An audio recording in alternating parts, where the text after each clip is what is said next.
بسم اللہ الرحمن الرحیم۔ اللہ کے نام سے شروع کرتا ہوں جو بڑا مہربان نہایت رحم کرنے والا ہے۔ سورہ بقرہ آیت نمبر 56۔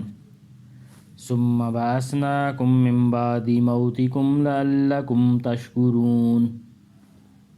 پھر ہم نے تمہیں تمہارے مرنے کے بعد دوسری زندگی دی تاکہ تم شکر گزار بنو۔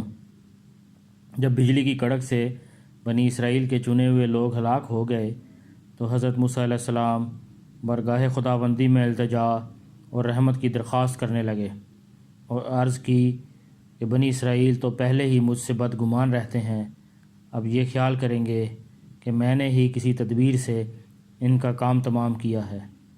اے اللہ مجھے اس تہمت سے محفوظ رکھ۔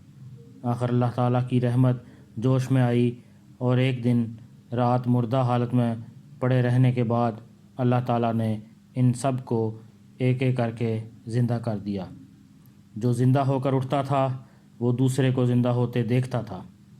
قتادہ کہتے ہیں کہ اللہ تعالیٰ نے ان لوگوں کو اس لیے زندہ کر دیا تاکہ وہ اپنا رزق اور بقیہ عمریں پوری کر لیں۔ اگر وہ اپنی عمر ختم کر کے مرتے تو پھر قیامت ہی میں اٹھائے جاتے۔